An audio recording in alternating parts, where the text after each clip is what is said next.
The disc cutter weighs 400 pounds. It spins once. The rock fractures. No sensor detected that fracture was coming. No algorithm predicted the exact moment the granite would yield.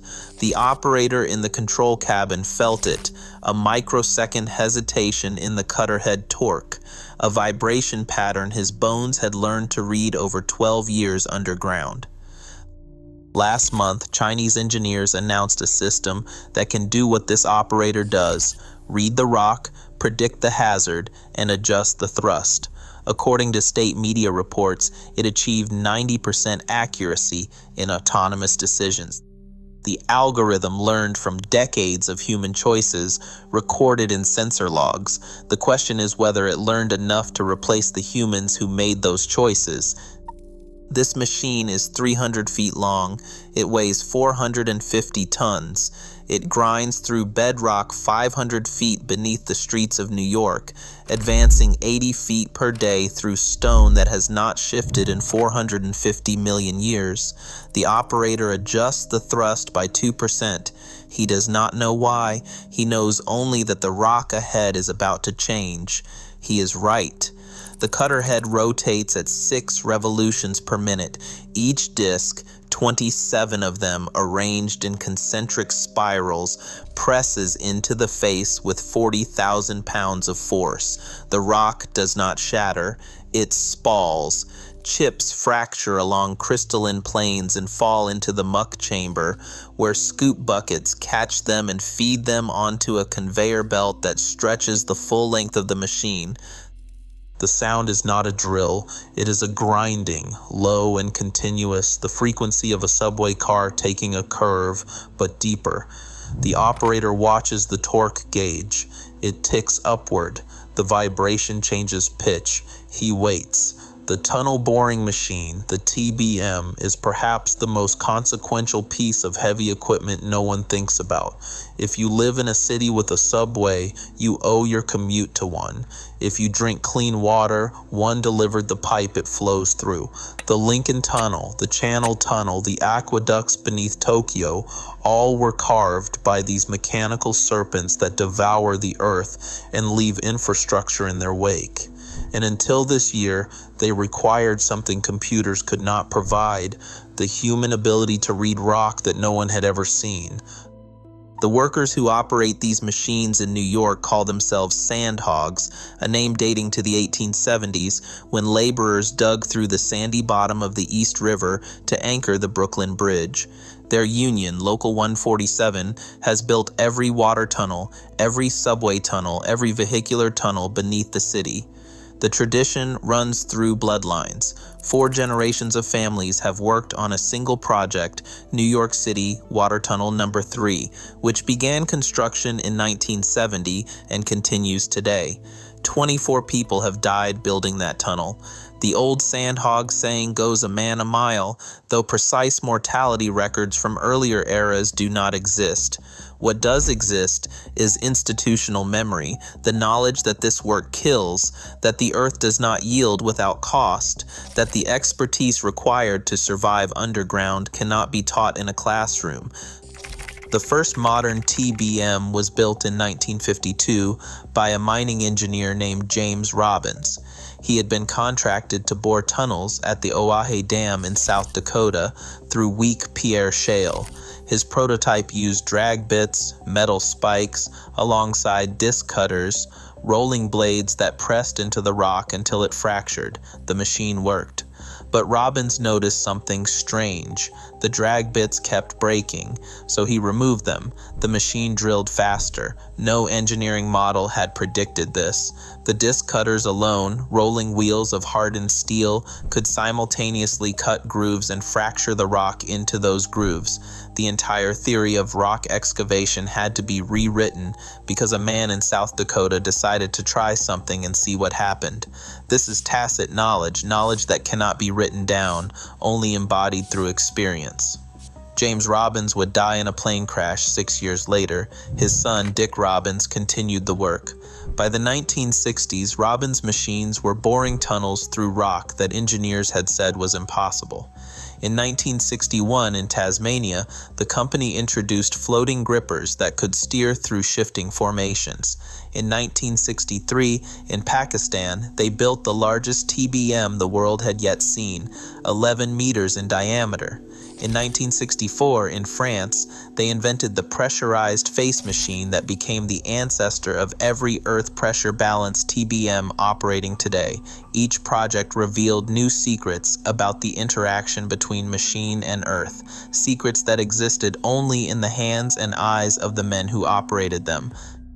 Consider what the operator faces. He cannot see the rock ahead. He sits in a pressurized cabin behind the cutter head, watching gouges, thrust force, torque, penetration rate, cutter head revolutions per minute. The data streams in every 3 seconds. Dozens of parameters, each one a fragment of information about a geological environment that changes with every revolution. The challenge is not reading the data. The challenge is integrating it. Knowing that a subtle increase in torque combined with a slight decrease in penetration rate means the rock ahead is transitioning from sandstone to granite.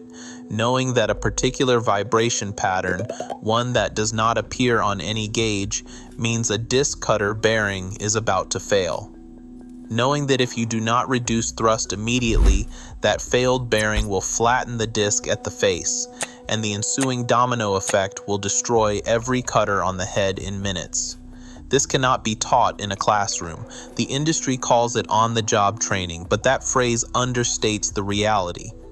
Tunnel boring machine operators travel the world, project to project, accumulating knowledge that exists nowhere in writing.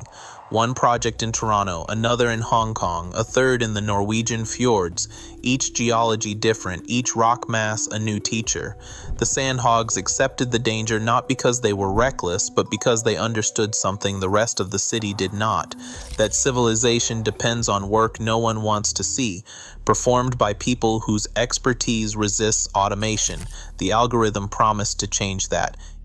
In January of this year, researchers at Hunan University in China unveiled what they call a smart brain for tunnel boring machines. The system collects sensor data in real time, analyzes geological conditions, forecasts potential hazards, and implements optimal digging parameters without human intervention. In testing on a Shanghai metro project, according to Xinhua news agency, the AI kept deviations in tunneling direction within 30 millimeters, a level of precision that the research team claimed surpassed what human operators could achieve. The numbers sound definitive: 90% accuracy, 30 millimeter precision, autonomous operation through intelligent analysis. The system learns from hundreds of historical data sets. It predicts ground settlement before collapse occurs. It warns when the machine is in danger of getting stuck. It does, in other words, what the experienced operator does, except it does it without needing 12 years of accumulated intuition. But 90% accuracy sounds less definitive when you consider what the other 10% contains. In 2013, a tunnel boring machine named Bertha began excavating a highway tunnel beneath Seattle. Bertha was the largest earth pressure balance tunnel boring machine ever built, 57 feet in diameter and 7,000 tons of rotating steel. The machine was equipped with sensors monitoring every parameter the engineers could imagine. It had computerized systems for face pressure, thrust control, and cutter wear prediction.